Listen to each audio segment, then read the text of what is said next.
Olá, eu sou a professora Débora Martins e hoje eu vou ministrar um conteúdo aí de Química, aqui do segundo ano do ensino médio, certo? Abram aí o livro de vocês, aí no capítulo 18, página 15, Hoje vamos falar sobre o ciclo do oxigênio. Então, gente, oxigênio, O2, é o elemento mais abundante, no planeta, estando aí disponível na atmosfera, na água e na crosta terrestre, certo? Ele é capaz de reagir com quase todos os elementos químicos, em especial o carbono, formando aí monóxidos, e dióxidos, certo? Então realiza aí combustão e oxida metais, produzindo aí a ferrugem, certo? Então, a sua importância, ele é tão importante, ele é indispensável à vida, porque praticamente, todos os seres vivos, utilizam da respiração, executando aí os seres anaeróbios, como algumas bactérias, e nós seres humanos também, participa também da fotossíntese, que é o processo em que as plantas produzem aí seu alimento, atuando aí juntamente com o carbono, certo? O oxigênio, também compõe a camada de ozônio, defendendo aí a superfície terrestre dos raios ultravioletas, UVA e UVB, certo? Então, olha só, as etapas, acontece assim, as plantas terrestres, usam o gás carbônico, do ar como combustível para a fotossíntese, e liberam o quê? Oxigênio para a atmosfera, Então, as plantas aquáticas usam carbonatos dissolvidos na água e liberam oxigênio. Isso acontece exatamente, o oposto com os animais, que respiram gás oxigênio e liberam gás carbônico, certo? Então, gente, a produção do ozônio, que é o O3, ocorre por ação da luz solar sobre o oxigênio, atmosférico, certo? Que é o O2. E também durante a oxidação do monóxido de carbônico, certo? Que é o CO, e hidrocarbonetos, como aí o metano, um exemplo, o metano. Então, o acúmulo de gás carbônico, na atmosfera, gerado aí principalmente pela queima do quê? De combustíveis fósseis, contribui para o aquecimento global, através do efeito estufa, certo? Então, a destruição da camada de ozônio permite o quê? A entrada dos raios UV, ultravioleta, contribuindo aí também para o quê? O aquecimento e para o quê? O aumento dos casos de câncer de pele, certo? Então, gente, o gás oxigênio, ele é muito importante, para nós seres humanos e os animais, quanto para o que? A nossa atmosfera em geral, certo? Então, olha só, abram aqui o livro de vocês na página 15, certo? E eu peço para vocês acompanharem aqui, com a professora, página 15, o ciclo do carbono. Olha só essa introdução que ele dá sobre o ciclo do carbono, o ciclo do oxigênio. Olha essa introdução que ele dá. O oxigênio é o elemento representativo do grupo dos ametais. Ele não é um metal, certo? Muito reativo, ele faz parte de quase todos os compostos orgânicos e inorgânicos presentes em nosso planeta, certo? Quando na forma de O2, é essencial para a sobrevivência dos animais e das plantas, quando ele está nessa forma aqui, ó, O2, quando ele tem 2 átomos de oxigênio, certo? Entender seu ciclo é de extrema importância na compreensão do surgimento e da manutenção da vida na Terra. O oxigênio está distribuído no planeta Terra em 3 grandes reservatórios: A atmosfera, que contém os gases que rodeiam a superfície da Terra, a biosfera, onde se encontram os organismos vivos, né? E a litosfera, que compõe a parte sólida exterior da Terra, né? Ou seja, a crosta terrestre, é onde nós estamos, certo? Então, ó, na atmosfera, de 21% do oxigênio encontra-se na forma de moléculas de O2, certo? O oxigênio pode ainda ser encontrado na forma de outros gases, né? Como dióxido de carbono, o ozônio, o dióxido de nitrogênio, o monóxido de nitrogênio, dióxido de enxofre, vapor de água, entre outros. Nos animais e vegetais, ele é essencial para o funcionamento celular, né? Pois atua como reagente fundamental para as reações metabólicas associadas à respiração celular, certo? No processo de fotossíntese, como visto, né, antes, além da captura de carbono, há a liberação de oxigênio, certo?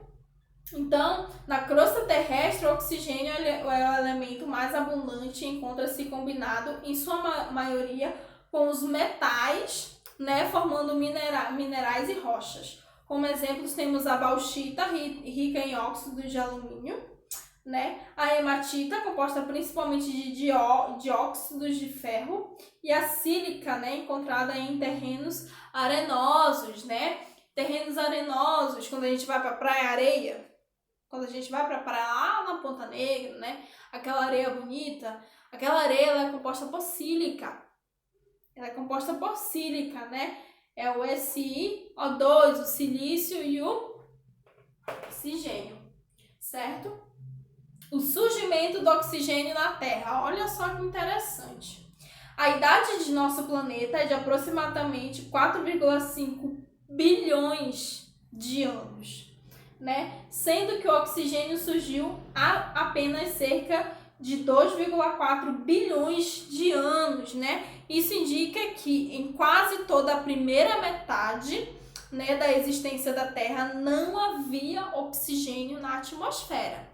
Então, ó, o surgimento do gás oxigênio na atmosfera foi fundamental para a existência na Terra, certo? Então, ó, as cianobactérias, né, formas de vida muito simples, são as grandes suspeitas de serem as responsáveis pelo surgimento do oxigênio, né? Atualmente, aí essas formas de vida são conhecidas por formar tapetes azuis ou verdes em lagos e oceanos. Então, toda vez que quando vocês verem aqui, principalmente na nossa região, aquele tapete verde, né, são o quê? As cianobactérias, né? Elas formam esse tapete verde, certo? Então, aqui na página 16, ele fala um pouco sobre a importância do ozônio, né? Olha só, a camada de ozônio. Então, olha só, a camada de ozônio ela está situada na estratosfera. A estratosfera é uma das camadas da nossa atmosfera. Nós sabemos que a nossa atmosfera ela é composta por várias camadas, certo? Então, uma dessas camadas é a estratosfera. E na estratosfera é onde se localiza a camada de ozônio, certo? O ozônio é esse gás aqui, é o O3, certo? Com 3 átomos de oxigênio, certo? Desculpa, tem muito carbono aqui, certo? Então, olha só. A camada de ozônio está situada na estratosfera a uma distância entre 20 km e 40 km de altitude. Altitude é a altura, certo? E desempenha um papel importante na existência da vida na Terra. O ozônio atua como um filtro solar, né, impedindo a entrada dos raios ultravioleta vindo do Sol. Os raios ultravioleta possuem energia suficiente para causar danos às moléculas biológicas. Quais seriam essas moléculas biológicas? Seriam nós, seres vivos, né? E as plantas, né? Porque tudo é aquele velho ditado, tudo demais em excesso faz mal, certo? Por mais que as plantas elas precisem do gás oxigênio, da luz solar, para elas produzirem o seu próprio alimento, mas elas precisam em uma certa quantidade, elas precisam dessa quantidade, certo? Mas se vir essa quantidade vai matar as plantas, certo? Então, vamos lá. Na atmosfera terrestre, né, de 2 bilhões de anos atrás, o oxigênio começou a aparecer vindo principalmente da fotossíntese, né? A radiação ultravioleta que atingia a Terra passava pela atmosfera e colidia com o solo com intensa energia. Dessa forma, o oxigênio produzido rapidamente transformava-se em ozônio, certo? Então, olha só. Com essas reações químicas, nossa atmosfera possuía, além do oxigênio, ozônio na baixa troposfera. Com esse ambiente hostil e altamente tóxico, a vida começou a se desenvolver embaixo da água, buscando a proteção dos oceanos e mares, onde o ozônio é pouco solúvel e a radiação ultravioleta, né, penetra alguns centímetros na coluna de água, ou seja, só ali naquela superfície, certo? Então, durante mais de 500 milhões de anos, as diferentes formas de vida que começavam a aparecer, né, evitavam, né, ou se adaptavam ao ambiente oxidante da atmosfera. Enquanto isso, a quantidade de oxigênio na troposfera aumentava e a camada de ozônio se deslocava cada vez mais para o alto, né, mais distante da crosta terrestre. A crosta terrestre é onde nós estamos, é onde nós moramos, certo? Então, nos últimos 500 milhões de anos, né, com o aumento de oxigênio na atmosfera, os organismos aeróbios se adaptaram e começaram a sair da água e a povoar a Terra, certo? Então, foi necessário mais de 1 bilhão de anos para que a vida se adaptasse à mudança de uma atmosfera com pouquíssimo oxigênio para uma semelhante a que temos nos dias atuais, né, contendo em torno de 21% de oxigênio, certo? Então, olha só, hoje na camada de ozônio há um equilíbrio relativo entre o oxigênio molecular e o ozônio, que mantém estável essa dinâmica de proteção ambiental, certo? Então, olha só, a conversão de oxigênio em ozônio, né, absorve energia e a conversão de ozônio em oxigênio libera energia, né? A energia absorvida é fornecida por raios ultravioletas que atingem o oxigênio na alta atmosfera. Isso faz com que a camada de ozônio proteja a Terra contra esses raios danosos provenientes do Sol, certo? Olha só. Embora o ozônio seja instável, sua decomposição é lenta e está sujeita à destruição catalítica por substâncias químicas que apresentam afinidade elevada por átomos de oxigênio. Então, olha só, ele até cita assim: na década de 70, os cientistas ficaram atentos aos voos potencialmente destrutivos dos aviões supersônicos, né? O que é um avião supersônico? É aquele avião que ele tem a capacidade de atingir a velocidade do som. Ele tem a capacidade de atingir a velocidade do som. Então, quando esse avião parte, ele faz um barulhão, mas a velocidade dele é igual à velocidade do som, certo? Olha só o quão rápido ele é, né? Então, ó, que eliminavam na atmosfera um dos agentes destruidores, né, do ozônio, né, que é o monóxido de nitrogênio.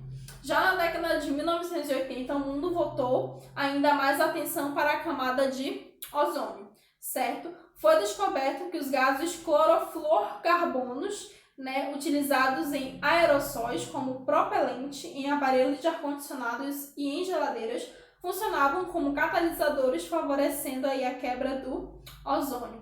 No final dos anos 80, foi assinado o Protocolo de Montreal, em uma iniciativa sem precedentes de banir a produção de substâncias químicas que a ciência apontava como ameaça ao meio ambiente global, certo?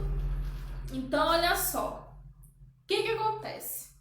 O oxigênio ele é muito importante para a nossa atmosfera e para nós, seres vivos, certo? Ele se localiza onde? Na troposfera. Na troposfera. Aqui o ozônio. Então, os gases tóxicos que são produzidos aí pela queima de combustíveis, pelas indústrias, por nós seres humanos, certo? Esses gases, eles vêm aqui, eles sobem, eles reagem com... Tem vários ozônios aqui, ó, várias moléculas de ozônio. Tem vários O3 aqui. Essas moléculas, como o monóxido de nitrogênio, o gás carbônico, né, o monóxido de carbono. Essas moléculas, elas sobem até a troposfera, elas reagem, porque elas têm uma afinidade com o gás oxigênio, né? Tem uma certa reatividade, elas reagem, essas moléculas reagem com o meu ozônio, e à medida que as minhas moléculas reagem com o meu ozônio, vai diminuindo, ó, moléculas de ozônio aqui na minha troposfera. Aí vem aqui, ó, o outro CO2 reage com esse, elimina esse, já não tem mais esses dois ozônios aqui. Vem o CO2, que é o óxido de carbono, reage com esse ozônio aqui com o O3, já elimina.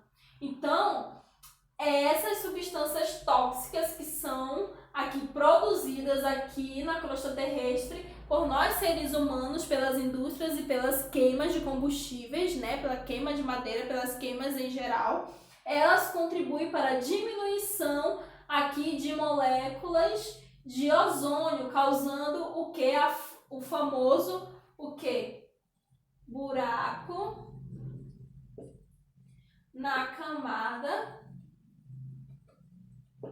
de ozônio. Nada mais é do que a diminuição de moléculas de ozônio. É o chamado buraco na camada de ozônio, certo? Então, frente a isso que eu acabei de explicar para vocês, vocês vão fazer a atividade da página 23 e 24 da apostila de vocês, certo? Então, essa foi a nossa aula de hoje e até a próxima.